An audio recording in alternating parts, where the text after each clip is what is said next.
मेरा नाम अजीत है। मेरी उम्र 24 साल है। मेरे पिता का साया बचपन में ही सिर से उठ गया था। मेरी मां ने बड़ी मेहनत से मुझे पाला पोसा। वो एक बड़े बंगले में काम करती थी।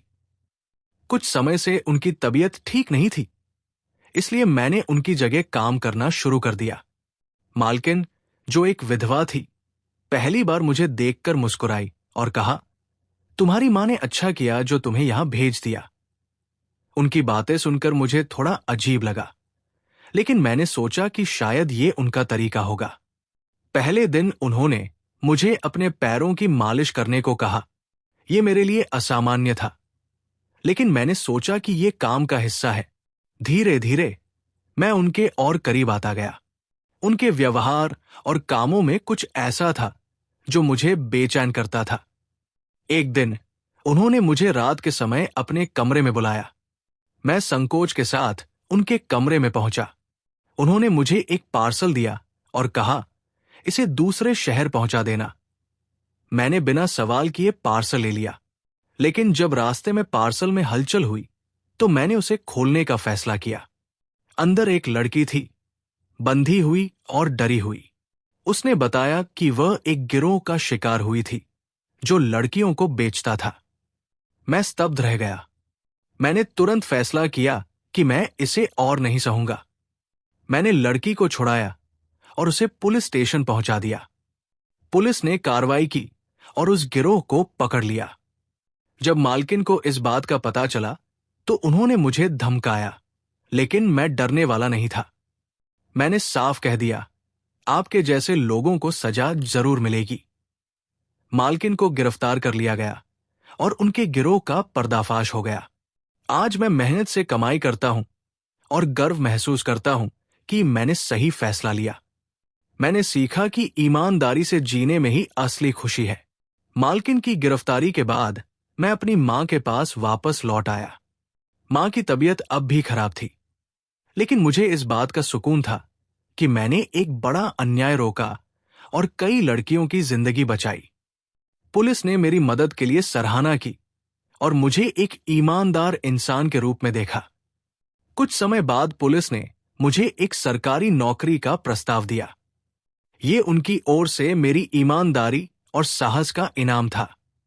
मैंने बिना देर किए इस अवसर को स्वीकार कर लिया। ये मेरे जीवन की एक नई शुरुआत थी। सरकारी नौकरी के साथ मेरी आर्थिक स्थिति में सुधार होने लगा। मैंने अपनी मां का इलाज अच्छे डॉक्टरों से करवाया। धीरे धीरे उनकी सेहत ठीक होने लगी। मां को मुझ पर गर्व था और उनका चेहरा हर दिन मुझे प्रेरणा देता था। इस दौरान मैंने फैसला किया कि मैं समाज में ऐसे अपराधों के खिलाफ काम करूंगा। मैंने एक गैर सरकारी संगठन एनजीओ शुरू किया जो मानव तस्करी और इस जैसे अपराधों से पीड़ित लोगों को मदद और सुरक्षा प्रदान करता था। मेरा जीवन अब एक उद्देश्य से भर गया था। मैंने अपनी मेहनत और ईमानदारी से वो मुकाम हासिल किया जो कभी असंभव सा लगता था। जिन लड़कियों को मैंने बचाया था, उनमें से कई अब नई जिंदगी जी रही थी और मुझसे जुड़ी हुई थी। मेरे संगठन का नाम अब पूरे देश में जाना जाता था। मैं नियमित रूप से उन इलाकों में जाता जहां गरीब और मजबूर लोग रहते थे, ताकि उन्हें समझा सकूं कि अपनी स्थिति के बावजूद सही रास्ता अपनाना कितना जरूरी है।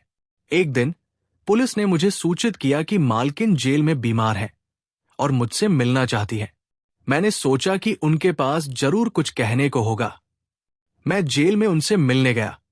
उन्होंने मुझसे नजरें मिलाने की कोशिश की, लेकिन उनकी आंखों में पछतावे के आंसू थे।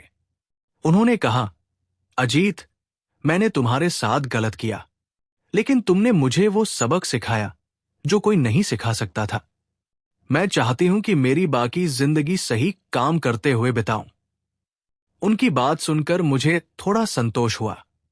मैंने उन्हें बताया कि हर किसी को दूसरा मौका मिलना चाहिए और उनके बदले हुए रवैये को देखकर मैंने उन्हें माफ कर दिया।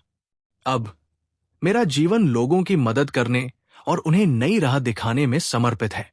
मैंने सीखा कि बुराई का सामना करने के लिए हमें हिम्मत और ईमानदारी की जरूरत होती है।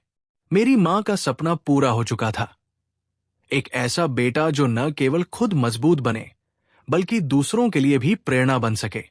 ये कहानी हमें सिखाती है कि बुराई का सामना करने के लिए साहस और दृढ़ संकल्प जरूरी है, और सही रास्ता चुनने का फैसला हमारी जिंदगी बदल सकता है।